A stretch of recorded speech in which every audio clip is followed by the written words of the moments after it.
Les amis, très heureux de vous retrouver. J'espère que vous êtes en pleine forme et soyez les bienvenus ici dans le petit studio pour le Weekly La Liga. Vous le savez, depuis maintenant quelques semaines, nous vous proposons tous les jours, en exclusivité avec Monsieur Pablo Polo, la grande plume du quotidien Marca, spécialiste du Real Madrid, et Albert Masnou, numéro 2 de la rédaction de Sport, spécialiste du Barça, toute l'actualité des deux clubs. Dans ce weekly, nous allons revenir sur tous ces moments forts qui ont balisé cette semaine avec bien évidemment la reprise de la compétition européenne. Le Barça, préparation du match face à Manchester United, 2 buts partout pour les Catalans. On va revenir sur la préparation, comment s'est passé ce match et toute l'actualité du Barça. Côté Real Madrid, on prépare ce qui va arriver la semaine prochaine, le choc en Ligue des Champions face à Liverpool. Comment la formation de Carlo Ancelotti s'est-elle préparée jour après jour, actualité Real Madrid. Si vous avez manqué l'un des épisodes, voici la compilation rassemblée juste pour vous. Installez-vous et on profite. C'est parti.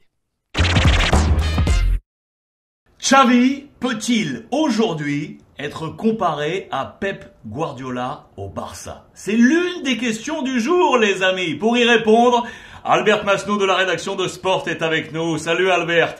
J'espère que tu vas bien. Écoute, je me posais cette question ce matin et je me demandais si aujourd'hui on pouvait déjà, j'utilise bien ce terme de déjà, comparer les deux hommes. Est-ce que Xavi peut être comparé aujourd'hui à Pep Guardiola? On va pas parler de titre, bien évidemment, pas encore, mais dans l'énergie, dans l'ADN, dans ce qu'il apporte au Barça, dans l'impact et la vision des socios et de la direction.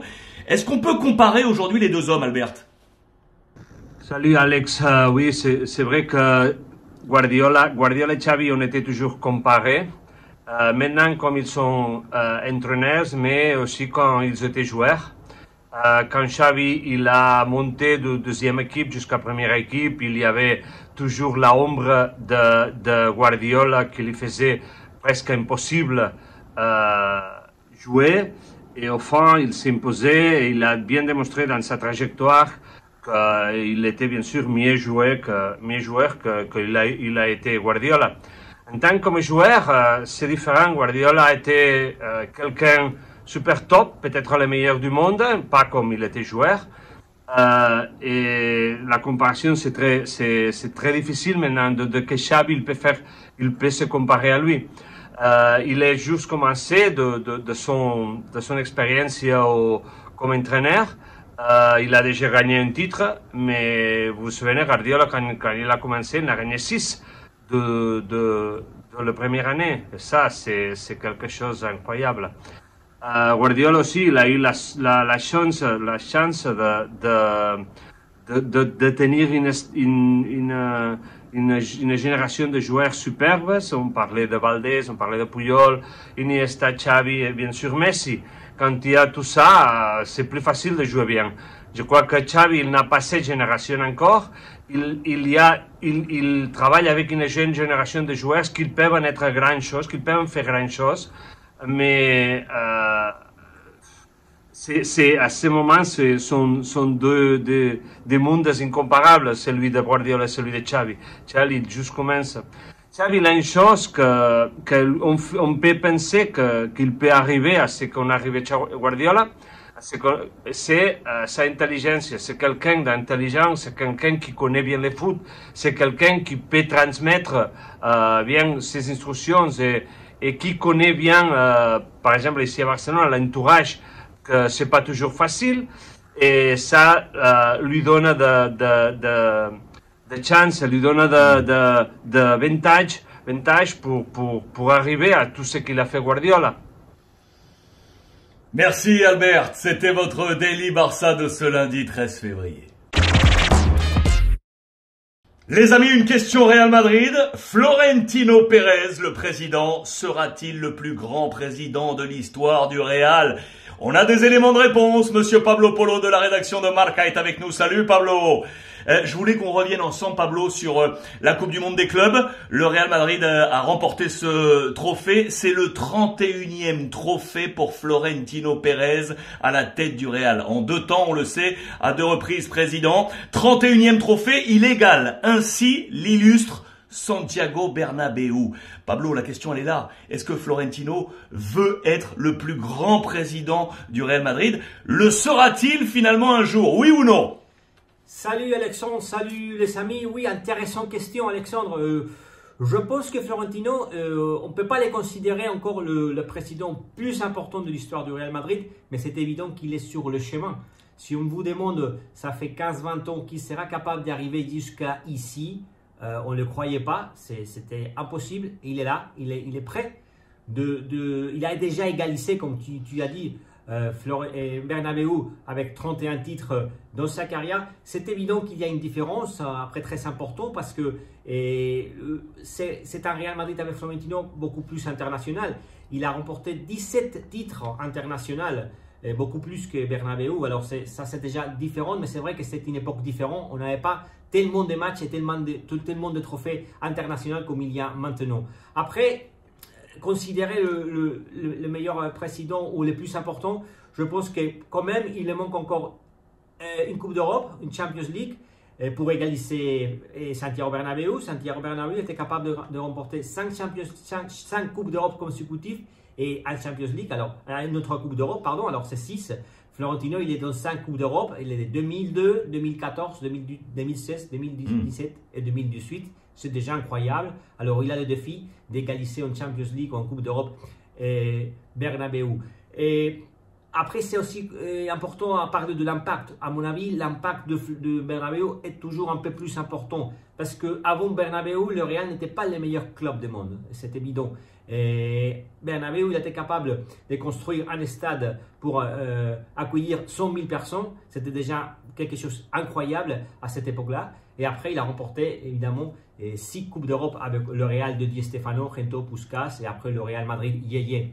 Mais Florentino, il était vraiment capable aussi de transformer le Real.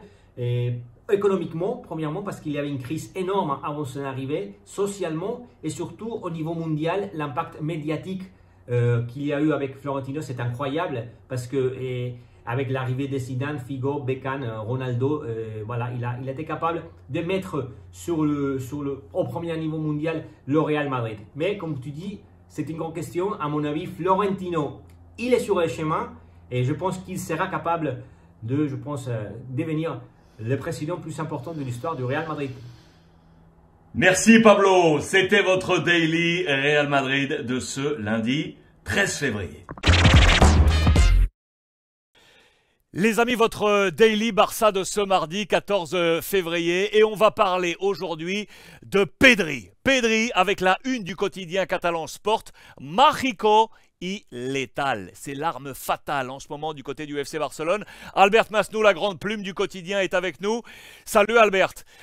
En préparant ce daily, tu m'as dit il faut qu'on parle aujourd'hui de Pedri parce qu'il a su écouter le message de son coach Xavi qui lui a demandé d'être une arme offensive. Il s'est repositionné, il a retravaillé pour être aujourd'hui une véritable arme offensive du Barça. Oui, c'est le même que quand Xavi il était joueur, Luis Aragonès lui a demandé et c'est faire un pas en avant pour être important en attaque dans ce nouveau système qu'utilise le Barça, 4-4-2. Pedri a la possibilité de faire cette passe en avant et les résultats sont là. Il a marqué, le Barça a gagné 7 matchs 1-0. 4 de ces matchs ont été décidés pour lui avec 4 buts. Et ça veut dire 12 points de 5-6 que le Barça a. Ça, c'est 22%. Ça, c'est son numéro impressionnant pour un joueur si jeune que la première saison, il a marqué 4 buts. La deuxième aussi, il emporte déjà 7. Déjà 7, c'est comme on parlait, il a fait un pas en avant pour être décisif en attaque. Il y a une comparaison intéressante là qui est toujours faite avec le Barça parce qu'on se dit qu'aujourd'hui Pedri est le nouveau Andrés Iniesta. Dans les colonnes de Sport, on va vous le montrer là, il y a une comparaison qui est faite sur les 100 premiers matchs de Pedri qui a passé cette barre des 100 et qui a déjà inscrit 15 buts. 15 buts en 100 matchs pour son poste alors que Andrés Iniesta au cap des 100 en avait marqué que 5. Ça veut dire qu'il y a tout de même une différence de registre entre les deux profils, Albert? Oui, bien sûr, c'est plus offensif. Pedri, c'est plus décisif. Quand Iniesta, il ne marquait pas beaucoup de buts, il est cherché son coach, Pep Guardiola, pour lui demander qu'est-ce qu'il doit faire pour en faire plus. Et Guardiola lui a dit, moi, tu me demandes à moi si je ne faisais pas. Par exemple, c'est Pedri, il a un professeur un peu plus réalisateur qu'Iniesta. En plus, on dit que Pedri, c'est de milieu offensif plus réalisateur d'Europe. Et ça, dans l'âge qu'il a, c'est une bonne nouvelle pour le Barça. Il y a une comparaison historique que tu as faite en tout début qui m'a également intéressé pour les plus jeunes qui nous regardent pour qu'on comprenne ce qu'est aujourd'hui la transmission de Xavi vers Pedri. C'est que Xavi, lui, quand il était joueur, tu l'as dit, Luis Aragonès lui a demandé exactement ce que lui demande aujourd'hui à Pedri, donc de passer un cran au-dessus, de se positionner un cran au-dessus pour être un peu plus offensif. Luis Aragonès, alors sélectionneur espagnol, avec Xavi en sélection, lui a demandé exactement ça? Oui, c'est ça, c'est le même. La différence, c'est que Xavi, il avait 27 ans, moi en plus, et Pedri 9 ans. Il a pris cette leçon, il a pris plus jeune. Et ça lui peut donner beaucoup de marge pour sa carrière, beaucoup de possibilités pour faire une belle carrière. Et la dernière question que je te pose, Albert, parce que lorsque Messi est parti, on a tous vu Ansu Fati comme éventuellement l'héritier, en tout cas notamment du numéro 10, qui est arrivé sur les épaules de Ansu Fati, sans dénigrer le talent d'Ansu. On en reparlera dans les prochains jours. Est-ce que ce n'est pas aujourd'hui Pedri qui est en train de devenir peu à peu le dépositaire du jeu offensif du Barça et qui pourrait, je dis bien qui pourrait, hériter peut-être du statut du Léo Messi, même s'il a déjà hérité du numéro très important sur ses épaules, d'un numéro clé, le numéro 8 du côté du Barça? Comparer Pedri avec Messi, pour moi, c'est trop. Parce que Messi, c'est unique. On peut comparer, je crois que dans l'âge qu'il a, on peut bien comparer Pedri avec Xavi, par exemple, qu'il a été un des milieux offensifs du monde pendant des années. Mais je crois que le comparer avec Messi, c'est une autre planète. C'est parler d'un extraterrestre. Et Pedri, il n'est pas un extraterrestre. C'est un super joueur, mais pas un extraterrestre. Daily Barça de ce mardi 14 février. Le Daily Real Madrid de ce mardi 14 février, les amis. Pablo Polo est avec nous, la grande signature du quotidien Marca. Salut Pablo. Je voulais avec toi aujourd'hui qu'on échange sur la double page que Marca, regardez, a publiée ce matin sur la stratégie à court terme du Real Madrid. Los planes del Madrid, les plans du Real. Una estrella, cantera, contención de gasto. Une étoile. On va jouer avec ce qu'on a à domicile, la cantera, et on va jouer également sur l'économie, les dépenses. Est-ce que tu peux nous éclairer sur cette stratégie? Salut Alexandre, salut les amis. Oui, parce que je suis d'accord avec mon collègue José Félix qui a écrit l'article, parce que c'est évident que le Real a dépensé déjà, il faut rappeler, 800 millions dans le stade. 500 millions, c'était le premier budget, mais après 300 encore. Pour la nouvelle pelouse, le nouveau système rétractable de la pelouse de Bernabéu. Alors, c'est beaucoup d'argent. Et je pense qu'il y a un objectif, comme on a écrit à Marca, de Bellingham. Attention parce que c'est un transfert cher, ce sera plus de 100 millions. Et attention parce que selon mon info, Liverpool, évidemment qu'il est au fond aussi sur le joueur, on verra qu'est-ce qui va passer. Et après, il y a l'accord entre Ancelotti et les dirigeants d'essayer de donner protagonisme à la cantera, à l'académie du Real Madrid, avec des joueurs comme Fran Garcia qui reviendra au Real Madrid, qui était à Rayo Vallecano, qui va revenir, et Arribas qui avait marqué un but dans le dernier match à la Coupe avec le Real Madrid. Et bien sûr, pour chercher une équipe, par exemple pour Eden Hazard, avec un salaire immense au Real Madrid, c'est les joueurs mieux payés. Je pense que ça va libérer le Real Madrid aussi, le fait de chercher un club pour des joueurs qui ne sont plus dans la stratégie du club ni d'Ancelotti. C'est le cas de Mariano qui partira libre, mais attention, qui touche 5 millions d'euros net par an. Et Hazard, oui, voilà, Hazard qui est le joueur meilleur avec les salaires plus hauts au Real Madrid, 14 millions d'euros net, alors c'est 28 ici en Espagne. Et ça va donner un peu d'oxygène au Real Madrid économiquement pour chercher des autres joueurs.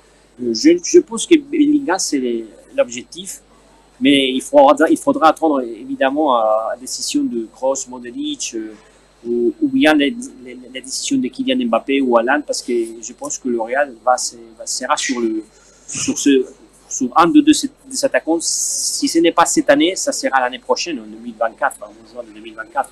On verra, mais c'est évident que la stratégie du Real, c'est de chercher un attaquant dans le futur, mais dans le futur déjà presque pressant. Donc on l'a compris, l'étoile c'est Bellingham, ok, la lutte avec Liverpool à distance. Fran Garcia, on en avait déjà parlé ensemble, latéral gauche qui est aujourd'hui au Rayo Vallecano, qui va donc apporter de la concurrence très difficile à Ferland Mendy, l'international tricolore, et donc trouver des sorties pour alléger la masse salariale et retrouver un peu d'oxygène économique avec donc Mariano éventuellement, mais qui partira libre, mais qui a un gros salaire. On va donc baisser la masse salariale. Est-ce qu'on peut trouver encore un club, d'après toi, à Eden Hazard, ou ça va être très compliqué? Ça va être très compliqué, Alexandre. Je ne sais pas si ça arrivera comme le cas de Gareth Bale qui a terminé son contrat. C'est évident que le Real va essayer de chercher un club. L'histoire d'Eden Hazard au Real Madrid, c'est terminé. C'est évident qu'il ne joue plus, qu'il n'est pas dans les plans de Carlo Ancelotti, ni de la stratégie du club. Je pense que c'est un transfert vraiment d'un échec énorme, parce qu'on attendait tous les nouveaux Cristiano avec Eden Hazard, 120 millions d'euros à Chelsea qui a payé le Real Madrid. C'est évident que la stratégie des Real, c'est simplement au moins payer la moitié de son salaire. Si finalement il n'y a pas un club pour le Belge, peut-être un autre club qui soit intéressé sur un prêt et s'occuper de la moitié de salaire de joueurs, peut-être la plupart de salaire. Peut-être une opération pareille l'accord avec l'attaquant de servi l'attaquant du Real Madrid qui est parti à l'Italie, j'ai oublié mon nom maintenant. Qui est parti en Italie, L'attaquant le Serbien, le joueur de la Serbie. Ah, Jovic. De Serbia. Jovic, voilà. Ce qu'il a fait contre Jovic, c'est intéressant. Il a une option de rachat pour le club italien, pour la Fiorentina, et voilà. Et au moins, le salaire, la plupart des salaires, c'est pour la Fiorentina. Et il faut chercher une solution pour aider Hazard. On verra qu'est-ce qui se passe finalement. Daily Real Madrid de ce mardi 14 février. Les amis, salut à tous. Daily Barça de ce mercredi 15 février. Monsieur Albert Masnou, la grande plume du quotidien catalan Sport, est avec nous. Salut Albert. Ça y est, dans 24 heures, c'est le grand match. Demain, jeudi, le match de Ligue Europa très attendu entre le Barça et Manchester United. Albert, j'ai une question. Le Barça est en train de tout casser sur la scène domestique espagnole, avec des points d'avance sur le Real Madrid et le titre en vue. Est-ce que ce match face à Manchester n'est pas finalement le premier véritable gros test de la saison? Je parle de test, bien évidemment qu'ils ont joué le Real Madrid, mais sur l'exercice domestique, est-ce que sur la scène européenne, et pour montrer ce qu'est le nouveau Barça, est-ce que c'est pas là, véritablement, le grand test pour Xavi? Écoute Alex, le Barça a un trauma. Après le 2-8 de Lisbonne, un trauma à niveau européen, parce qu'après ce match, il a joué 12 matchs contre un champion d'Europe et il n'a gagné qu'un contre la Juventus. 12 matchs, 13 saisons, tout ça a été... Il y a encore, l'équipe est encore pour terre. Il essaye de reconstruire ça. Ce passe, il l'a donné à la compétition domestique cette année. Il est bien placé dans la compétition de Liga, mais ce match contre Manchester United, c'est un examen top. C'est examen pour démontrer qu'il est vif, qu'il peut réussir une autre fois en Europe, qu'il est encore capable de tourner pendant quelques années à gagner la Champions League. L'objectif, ce n'est pas gagner la Europa League. L'objectif de cette année, c'est gagner la Liga.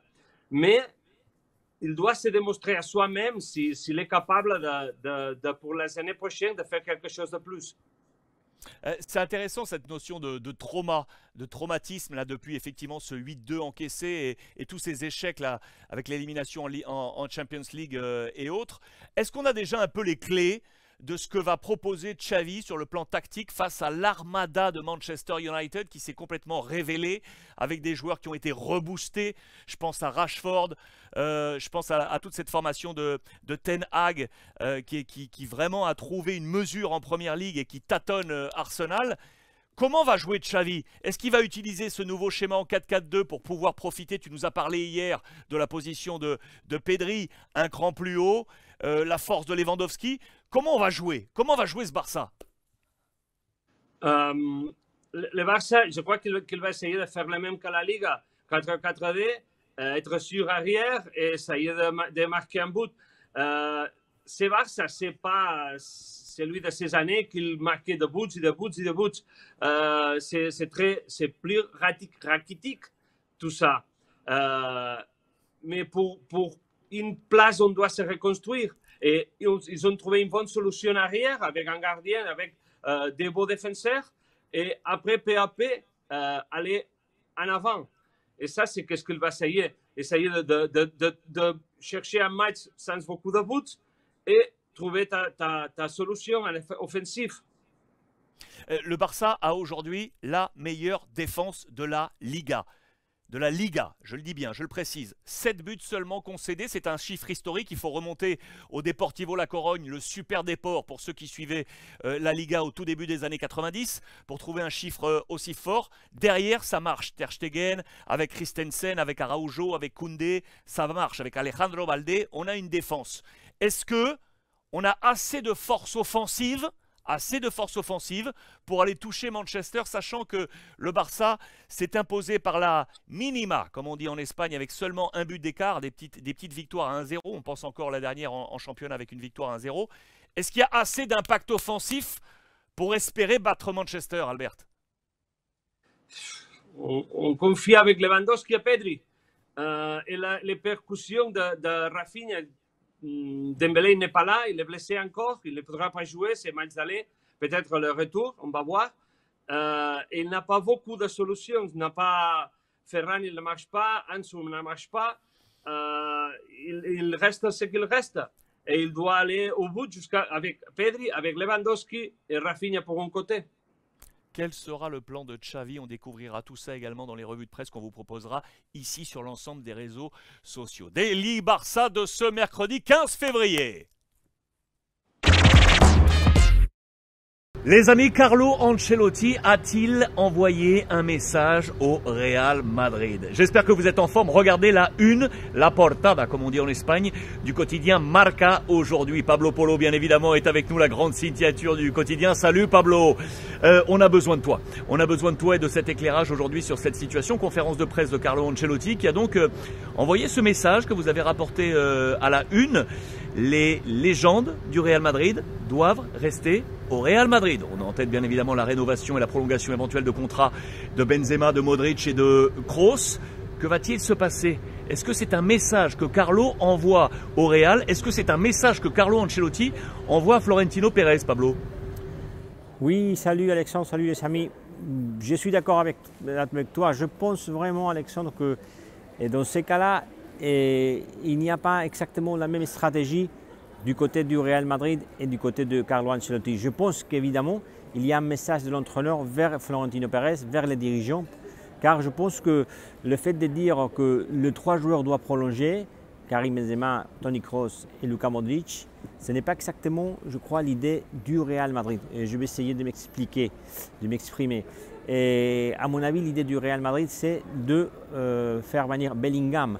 Qu'est-ce que ça veut dire? Bellingham, l'arrivée de Bellingham, le Real considère que Modric n'aura pas de temps de jeu comme il souhaite et que peut-être il pourrait partir libre, il termine contrat.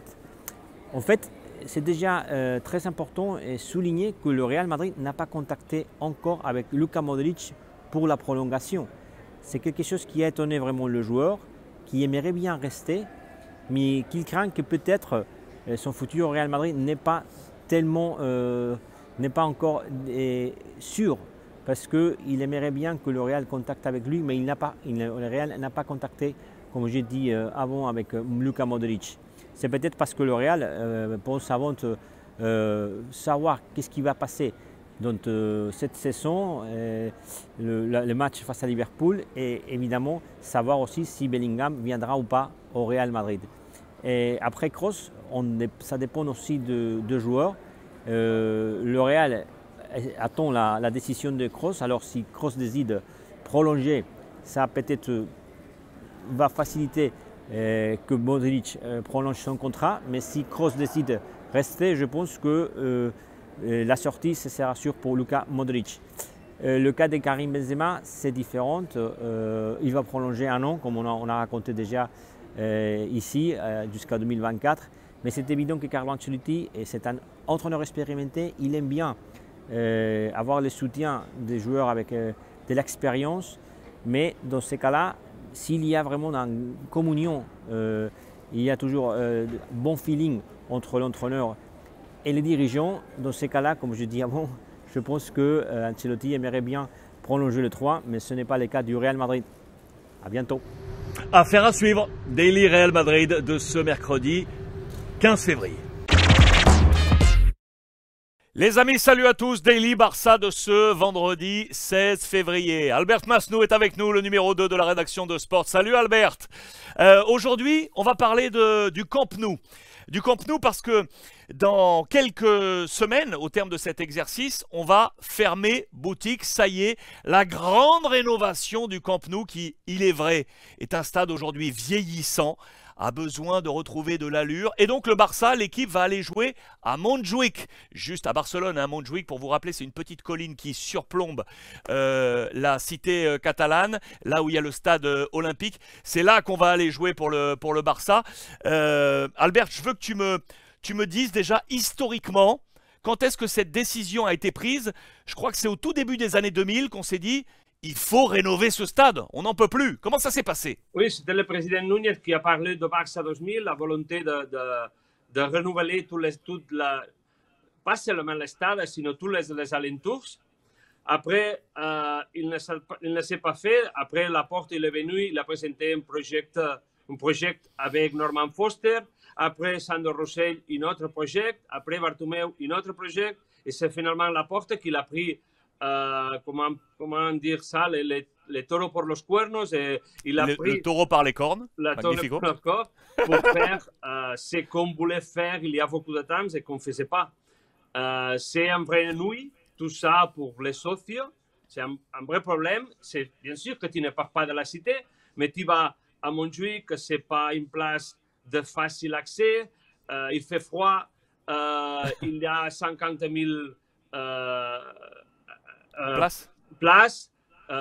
Ça, il va perdre beaucoup d'argent pour faire ses passes parce qu'à Barcelone, au Camp Nou, tu as de hospitality, merchandising, tu as beaucoup de choses que là-bas, à Montjuïc, tu n'auras pas du tout. Alors, il va perdre presque 130 millions d'euros pour saison. Mais c'est les passes qu'on doit faire pour être un peu plus moderne et pour profiter plus un stade comme le Camp Nou, pour gagner beaucoup d'argent avec l'hospitalité et tout ça. Qu'on gagne maintenant, c'est une part importante du bénéfice du club. Ah, c'est intéressant ça, parce que ça nous met en résonance avec ce qu'a fait le Real Madrid, avec la fermeture de Santiago Bernabéu la saison passée, on jouait du côté du stade Alfredo Di Stefano, avec effectivement une perte de merchandising, de marketing, de revenus sur les places, mais on est obligé de passer par là quand on veut rénover les stades. On voit aujourd'hui le bijou qu'est Madrid, on veut faire la même chose bien évidemment à Barcelone. Est-ce que tu peux juste nous donner le calendrier? Ça veut dire qu'on va fermer en fin de saison là, ça veut dire que toute la saison prochaine, c'est out? Oui. Toute la saison. Oui, jusqu'à automne de 24. Ok. Il y a une date pour que le Camp Nou il doit être prêt. Si chaque jour qu'il passe de cette date, l'entreprise qui va faire la remodélation, il doit payer 1 million d'euros pour chaque jour qu'il est en retard. Ouf, 1 million d'euros par jour de retard. Ouais. Ça, c'est la cause. Ouais. Et donc ouais, il y a quelque chose de très important parce qu'on sait que c'est un vrai, non pas problème, mais c'est un vrai sujet à Barcelone. Je te pose cette dernière question sur les socios. Parce que les dernières affluences au Camp Nou ont été très bonnes, il faut le souligner. Le Camp Nou aujourd'hui est de nouveau plein. On l'a vu également avec les féminines, avec des records absolus, plus de 90 000 personnes pour voir l'équipe féminine du Barça, c'est super. Mais on a vu aussi des problématiques avec des reventes de places. On se repense encore au match de Coupe d'Europe face aux Allemands où la majorité du stade était plutôt empreint de supporters allemands et on savait que les socios qui n'étaient pas venus au stade avaient revendu leurs places. Le Barça avait perdu le contrôle de la gestion des places. Comment ça va se passer à Montjuïc alors qu'il y aura moins de places que de nombre de socios? Tu l'as dit tout à l'heure.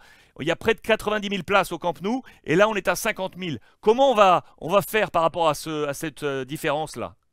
C'est pas public encore, le club il n'a pas pris une décision, mais ce qu'on va faire, c'est que maintenant tu peux y aller, maintenant tu peux y aller. C'est simple.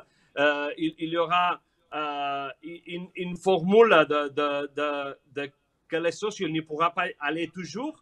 Il y aura comme maintenant toi, maintenant moi. C'est comme ça. Il y aura des alternatives, des alternances par rapport à ton numéro de socios, d'accord, pour aller du côté de Montjuïc. Donc on le précise, fin de cette saison, fermeture du Camp Nou, direction Montjuïc, Colline qui surplombe Barcelone. Oui, il fait froid. Tu vas pas y aller, Albert, ou pas? Oui, j'irai, mais il fait froid. C'est la place où il s'est déroulé les Jeux Olympiques de 1992. C'est une place magique, mais c'est froid, l'accès c'est pas facile, tu peux pas garer la voiture, il y a des problèmes. C'est aller là, on ne sera pas à l'aise. Je vais t'envoyer un petit pull bien chaud pour aller du côté de Montjuïc. C'est le Daily Barça de ce vendredi 16 février. Les amis, c'est votre rendez-vous quotidien Real Madrid. Et bien entendu, Real Madrid, c'est monsieur Pablo Polo qui est avec nous en direct de Madrid. La grande signature du quotidien Marca. Salut Pablo, j'ai une seule question. Elle est sèche. Dis-moi si oui ou non, Karim Benzema peut rattraper, voire dépasser Robert Lewandowski au classement des meilleurs buteurs du championnat. Veut-il, oui ou non, récupérer sa couronne? Il a marqué face à Elche. Alexandre, oui. La réponse est oui. Je suis sûr qu'il peut le faire. En fait, il est déjà sur le chemin parce qu'avant la Coupe du Monde, il avait une différence. Il avait 8 buts d'avance de Lewandowski par rapport à Karim Benzema de la classification de Petici. Et maintenant, il n'y a que 3 buts de différence. Ça veut dire que Karim Benzema fait des statistiques beaucoup plus intéressantes qu'en 2022. Et après, il y a des chiffres aussi très importants et qui remarquent le fait qu'il est en train de rattraper Lewandowski. Regardez bien, Karim Benzema, il a raté 8 matchs de Liga à cause des problèmes physiques déjà. Et Lewandowski, il a raté 3 matchs, suspendu les 3 matchs à la Liga. Et alors, il y a 5 matchs de différence. Et par contre, il a réussi à faire la différence beaucoup moins importante. Il y a déjà 3 buts. Et après, Karim Benzema, il est en train de rentrer encore dans l'histoire, comme il fait déjà depuis des années. Et hier, il a rattrapé Raoul comme le 12e meilleur buteur de la Liga. Raoul, il avait 228 buts. Maintenant, Karim Benzema, il est 230. Le premier, évidemment, c'est Cristiano. Il est loin. Et 311 buts à la Liga avec le Real Madrid. Alors, ça sera différence de le rattraper. Mais attention, parce que Karim va prolonger 1 an jusqu'à 2024. On ne saurait jamais si après il peut encore signer 1 an ou pas, mais c'est évident qu'il faut dire la réalité, c'est difficile de le rattraper. Mais c'est vrai aussi que Karim, s'il continue à améliorer, je pense que les grands problèmes, ça a été les problèmes physiques. S'il arrête avec les problèmes physiques de ses débuts de cette saison, je pense qu'on va voir le grand Karim Benzema au Real Madrid cette année aussi, et que pourquoi pas renouveler sa couronne comme meilleur buteur de la Liga. Est-ce que tu penses effectivement que il l'a dans la tête? D'après toi, c'est un objectif d'aller chercher de nouveau ce titre de Pichichi?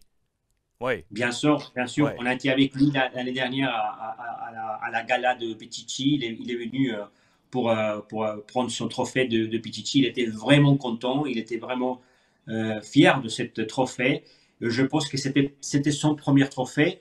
Et après le sortie de Cristiano. Et le fait qu'il lance les pénaltys, c'est important parce qu'au Real Madrid, il y avait Cristiano qui lançait les pénaltys après Ramos. Et c'est évident que pour lui, c'était un problème.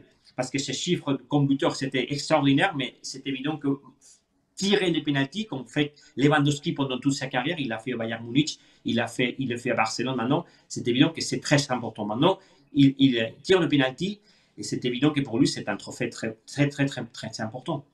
Benzema va-t-il ou non rattraper Lewandowski? Va-t-il, oui ou non, reprendre sa couronne de Pichichi qu'il avait sur la tête la saison passée? Suite au prochain épisode, c'était votre Daily Real Madrid avec Pablo Polo. Les amis, votre Daily Barça avec le débrief du match nul. 2 buts partout, c'était l'Europa League, vous le savez, playoff Europa League entre le Barça et Manchester United. 2 buts partout, comme on dit en Espagne, et comme me l'a dit monsieur Albert Masnou qui est avec nous, c'était un match chulo. On a pris du plaisir, oui. Salut Albert, tu étais bien évidemment du côté du Camp Nou. La une de Sport ce matin, partidazo, partidazo. Il y a eu énormément de choses, 4 buts inscrits. Mauvaise nouvelle, c'est la blessure de Pedri, tu vas nous donner des nouvelles. Et la chose qui nous a interrogés, vraiment, Albert, c'est le 11 de départ de Xavi. On a tous été surpris. Moi, je croyais qu'il voulait aller la gagner, cette Europa League. Il veut aller la gagner ou pas? Pas. Pas. Comme je t'ai dit, aujourd'hui, nous l'avons. C'est la même question que on s'est fait hier même. C'est vrai. Et la réponse, si nous arrive aujourd'hui, c'est que Xavi, pour lui, la priorité, c'est gagner la Liga et la Copa. Si on gagne ça, c'est une bonne manière pour recommencer à écrire une histoire, une nouvelle histoire ici à Barcelone. On ne peut pas commencer pour la compétition européenne. Et ça, c'est ce qu'ils pensent les clubs, Xavi. Et c'est pour ça qu'il y a eu des rotations. Il n'y a pas joué, par exemple, Christensen ou Balde. Ils n'ont pas joué précisément pour ça. Parce que la priorité, c'était gagner dimanche contre Cadiz, pas hier contre Manchester United. C'est étonnant, bien sûr, parce que hier, c'était un super match pour démontrer que tu es capable de compétir dans un autre niveau. Mais, comme je t'ai dit, la priorité de cette équipe, c'est gagner la compétition domestique. Je redéroule juste, Albert, le 11 de départ. On va l'afficher également pour vous. Donc, Ter Stegen dans les buts, ça ok. Araujo, ok. Koundé, ok. Marcos Alonso, donc à la place de Christensen. Alba, et donc pas d'Alejandro Balde. C'est plutôt Balde aujourd'hui le titulaire. Frenkie de Jong, Kessié, Pedri, Gavi, Rafinha, Lewandowski. Effectivement, c'est un 11 qui a plutôt surpris. Sergi Roberto est entré, Christensen est rentré, Ansu Fati est entré, Balde est entré et Ferran Torres est entré également en jeu. Quels sont pour toi de ce match le joueur qui a gagné le plus de points et celui qui en a perdu? Qui n'a gagné, pour moi, c'est Ansu, qui a bien joué. Lewandowski, je crois qu'il a eu des occasions qu'il a pu profiter, il ne l'a pas réussi. Par exemple, on doit se pleurer un peu pour la blessure de Pedri, qui va rester un mois dehors du terrain pour une blessure musculaire. Par contre, Busquets, il est prêt déjà pour peut-être jouer ce dimanche. Et ça, c'est une petite bonne nouvelle. C'était un match hier qu'on a pu gagner, on a pu perdre. Tout aurait été tout possible. Oui, tout était possible dans ce match, tu as raison. Moi, ce qui m'a interrogé également, on était sur une série de 11 matchs où le Barça était en mode coffre-fort. Aucun but encaissé ou un but à la limite sur cette période de 11 matchs, et ce depuis le match en coupe face à l'Intercity avec le 4-3, on s'en souvient. Là, ils en ont pris 2. Ok, en face, c'était Manchester United. Ok, en face, il y avait un super Rashford. Est-ce qu'on ne peut pas prendre ça tout de même si l'équipe était remaniée, comme ce fameux test dont on a parlé hier, pour preuve que le Barça, ok, sur la scène domestique, ça tient la route, mais dès qu'on ouvre, il y a de nouvelles failles qui apparaissent. Est-ce que ces 2 buts encaissés, toi, t'inquiètent un peu? Oui, c'est ça. Et ça, toujours, se passe en Europe. Quand il est dans la compétition européenne, les numéros de Ter Stegen sont spectaculaires sur l'Espagne. Mais quand il joue à l'Europe, il en cache beaucoup. Et ça, c'est un vrai problème parce que je crois veut dire que tu n'es pas du tout prêt pour des affaires majuscules. Tu as raison, parce qu'effectivement, sur la Champions League, on s'en rappelle, on en a parlé dans la revue de presse, 6 matchs en phase de poule, l'élimination bien évidemment. En 6 matchs, 12 buts concédés. C'est l'inverse des chiffres affichés en Liga, où c'est la meilleure défense avec des chiffres absolument incroyables et des clean sheets à répétition. La dernière question, elle est simple. Est-ce que ce Barça-là va se qualifier, Albert? Je crois que pas. Ah. Là, à Old Trafford, il n'y aura pas Gavi, il n'y aura pas Pedri. Il y aura de vrais problèmes pour faire un milieu de terrain compétitif. Je crois que va être difficile. Le match retour sera très très attendu, et donc on l'aura compris dans ton message. Le message a été clair de la part de Xavi. Il se sert de l'Europa League pour les rotations, pour garder ses forces avec un seul objectif, aller remporter la Liga.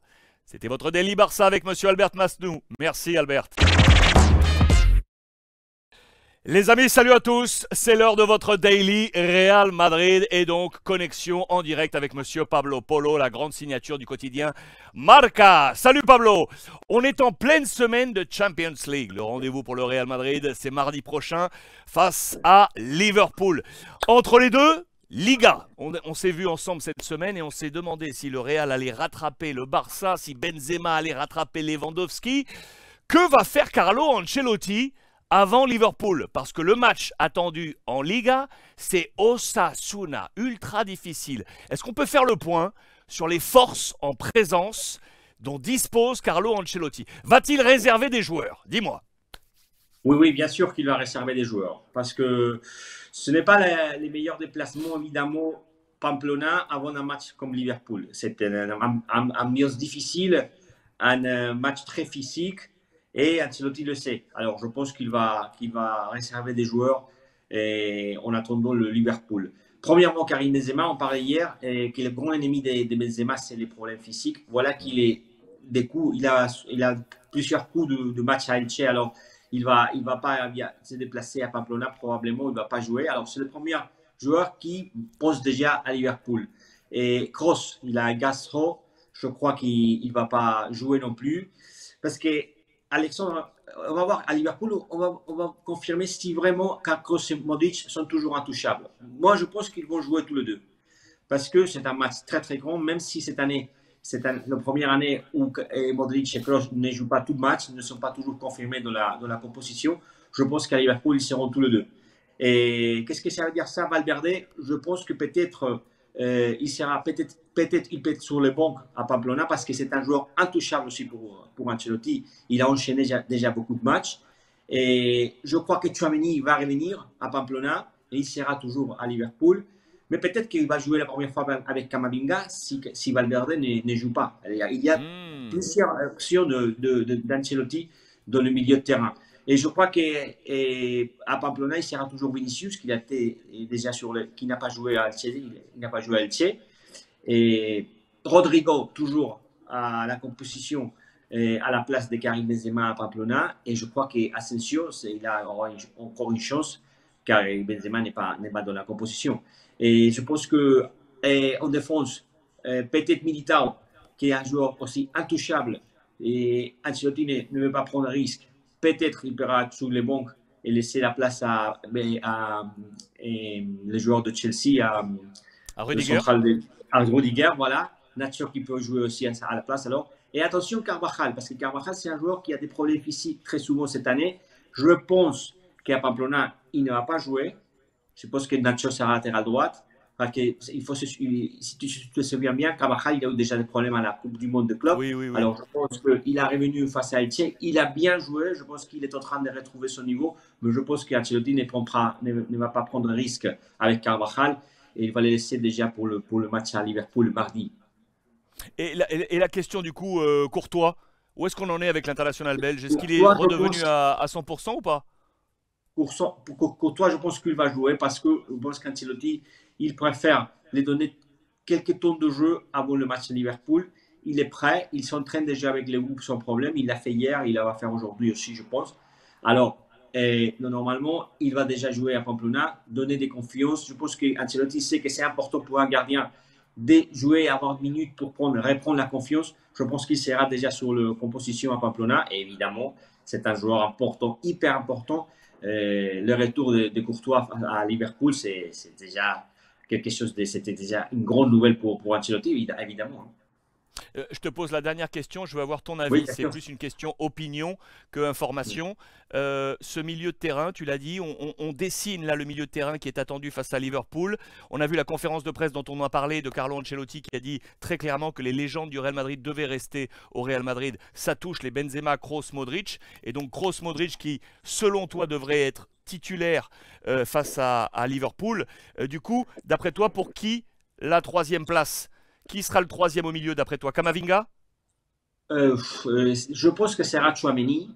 Chouameni? Parce que Chouameni, ouais, je pense que Chouameni, apparemment, c'est vrai que Kamavinga, il a vraiment fait, et à mon avis, comme stopper, il a vraiment bien fait, je pense qu'au niveau de Chouameni. Mais normalement, Chouameni, avant sa blessure, il était intouchable aussi pour Ancelotti. Il est en train de revenir. Je pense qu'il sait que pour Liverpool, il faut une équipe physique, une équipe très solide. Je pense que Chouameni, il est plus défensivement, à mon avis, donne plus d'équilibre que Kamavinga à sa place.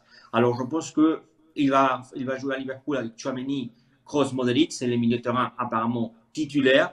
Et Valverde, qui est intouchable, comme je disais avant, jouera à l'attaque aussi, al tridente, comme on dit en espagnol, avec Benzema et Vinicius.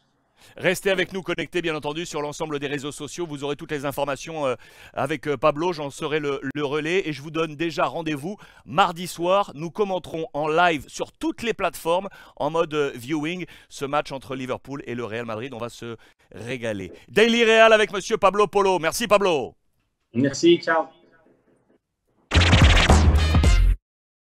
Information Barça avec monsieur Albert Masnou, le numéro 2 de la rédaction de Sport. Salut Albert. Albert, je voulais vraiment qu'on se retrouve parce que durant les dernières 48 heures a explosé, je dis bien explosé, cette bombe nucléaire sur la tête de l'organigramme du Barça. C'était la portada, la une du quotidien Marca, jeudi dernier, et scandalo, le scandale, le Barça aurait payé 1,4 million d'euros au vice-président des arbitres espagnols pour assurer une sorte de neutralité de la part des arbitres vers le FC Barcelone. Ça tombe sur le président Laporta, ça tombe sur le président Bartomeu qui était avant lui. Je veux qu'on fasse le point ensemble sur la situation, que tu nous expliques de façon la plus pédagogique possible de quoi il s'agit exactement. C'est quoi cette affaire, Albert? Je vais essayer de l'expliquer. De 2001, le Barça a contracté les services d'un professionnel que c'est le fils d'Enrique Negreira, le vice-président des arbitres, pour faire une analyse de chaque arbitre qui gère le jeu de los matchs de Barça, par exemple. Il fait ça comme quand il analyse le jeu de l'équipe rivale. Ok. Oui, Okay. C'est analyse si cet arbitre c'est problématique pour ça. Si il a la tendance de montrer, de peindre des rouges ou non, si ou des penalties ou les modèles d'actuation de chaque arbitre. On travaille sur le profil Ça- de l'arbitre comme on travaille sur un adversaire, une équipe pour comprendre si effectivement c'est un arbitre sensible ou pas, s'il faut aller lui parler ou pas. C'est une étude sur les profils de l'arbitre et tu l'as précisé, c'est le fils de Enriquez Negreira qui était donc le vice-président des arbitres. C'est le fils de cette personne qui a mené cette étude. Ouais. Ok. Oui. Oui, cette étude arrivée au club, et le club il l'a passé à l'entraîneur qu'il était dans ce moment dans l'équipe. Et il faisait ce qu'il voulait avec cette étude. D'accord. Ici, c'est simple. Le problème, c'est que à qui tu lui demandes cette étude, que c'est un mec que son père est le vice-président des arbitres. Et ça, c'est vraiment le scandale qu'on parle la une du Marca. Tout ça a été découvert parce que lui, cette entreprise contractée, il ne payait pas les imposts. Et c'est Hacienda qui a découvert tout ça. Hacienda Barça, en Espagne, c'est l'équivalent de la fiscalité ici en France. Donc c'est le bureau fiscal qui surveille un peu toutes les entreprises, bien évidemment. Hacienda en Espagne. On doit payer l'IVA. Cette entreprise, elle ne payait pas l'IVA. Le Barça, elle disait, bon, nous payons l'IVA. Et cet IVA, on a explosé tout pour ça, pour cette connerie de cette entreprise de ne pas payer les impôts. Alors attends, je remets donc l'IVA en Espagne, donc IVA, c'est l'équivalent de la TVA en France. On le sait, les entreprises doivent payer une TVA, des taxes, logiquement. Et donc tu es en train de me dire que cette histoire a explosé parce qu'en fait, cette entreprise contractée était en fraude et ne payait pas ses impôts, ne payait pas sa TVA annuellement. Et c'est pour ça, ce qui paraît minime à côté, c'est pour ça que ça a explosé. Oui, c'est pour ça, c'est la raison. Ok. C'est celle-ci. Ok. Et donc, le fait que ce soit le fils du vice-président des arbitres, on y voit, nous, à l'extérieur, et notamment en France, on y voit comme une... tout de suite, les raccourcis sont faits, tu peux l'imaginer, pour dire que le Barça avait tenté d'avoir mainmise sur l'arbitrage pour qu'il soit plus favorable au Barça. C'est pas ça l'histoire, en fait. On peut penser ça, c'est le normal penser ça. On doit se demander le pouvoir l'influence que ses fils a sur son père et son père sur les autres arbitres. Et se demander si, par exemple, les derniers titres que le Barça a gagnés sont grâce à ces mecs. On croit que non, mais bien sûr, dans Madrid, on profitait pour penser que oui, et pour faire de tout ça un scandale. Alors, le vice-président, on le rappelle, hein, c'est des paiements qui sont arrivés lorsque le vice-président était en charge durant la période 2016-2018. C'est sur cette période que touche à ce moment-là le vice-président cette fameuse somme via son fils. Les présidents étaient donc le président Bartomeu, puis le président Laporta. Ce sont ces deux organigrammes qui sont touchés aujourd'hui par cette affaire. Si je ne me trompe pas, les deux organigrammes ont reconnu les faits, à savoir d'avoir contracté cette agence, mais ils disent clairement que ce sont des faits qui étaient habituels depuis maintenant près de 20 ans, depuis 2003, donc ça remonte, et que pour eux, c'était une machine habituelle de prendre cette société pour aller faire des états des lieux, donner des données, des informations aux entraîneurs sur le profil de l'arbitrage. C'est ça, hein? Oui, c'est ça, Alex, c'est ça. Le Barça, il a contracté ces services il y a presque 20 ans et il l'utilisait jusqu'à que Bartomeu il a décidé de finir avec cet accord. Et le problème, alors, on l'évoquait entre les lignes, c'est le prix. 1,4 million d'euros. C'est là qu'il semble y avoir un hic également. On ne peut pas payer 1,4 million d'euros une étude sur les arbitres qu'on va livrer pour un coach, non? C'est là qu'il y a également peut-être quelque chose, non? Évidemment, c'est trop d'argent, tout ça. Il fait une mauvaise douleur. En conclusion, Albert, voilà une très très mauvaise publicité aujourd'hui pour le Barça. Ça va affecter le Barça?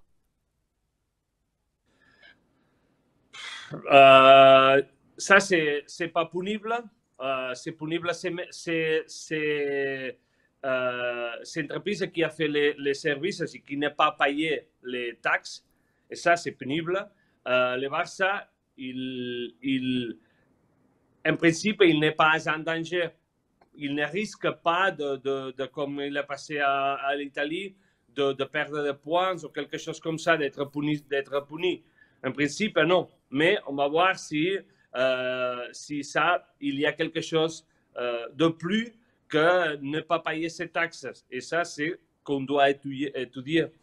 Voilà, pas de pénalité possible. Javier Tebas, le président de la Ligue, l'a rappelé. Sportivement, c'est pas une affaire qui doit venir impacter le FC Barcelone. Maintenant, à suivre avec Hacienda, avec la fiscalité espagnole, si en remontant les différentes filières, il y a eu ou non quelque chose, et notamment à propos de la somme, des montants dépensés par le Barça et reversés donc au vice-président alors des arbitres via la société de son fils. L'éclairage est là, Albert, merci, c'est beaucoup plus clair et on comprend maintenant comment ce scandale a éclaté avec à la base un non-paiement de la TVA de la part de cette société qui a fait éclater cette affaire. Maintenant c'est clair et suite au prochain épisode on restera très attentif. Monsieur Albert Masnou, numéro 2 de la rédaction de Sport pour ce Daily Barça. Merci Albert. Merci à vous. Voilà les amis pour ce Weekly Real Madrid-Barça, le Weekly La Liga, juste pour vous. Vous le savez, à partir de lundi, on se retrouve donc tous les jours, le Daily, avec la suite de l'actualité. On sera à quelques heures du match du Real face à Liverpool et on suivra attentivement la préparation du Barça pour le match retour à Old Trafford face à Manchester United. En attendant, passez une bonne fin de week-end. On se retrouve lundi sur l'ensemble des réseaux sociaux. Et n'oubliez pas mon leitmotiv comme d'habitude, profitez des vôtres. Je vous embrasse.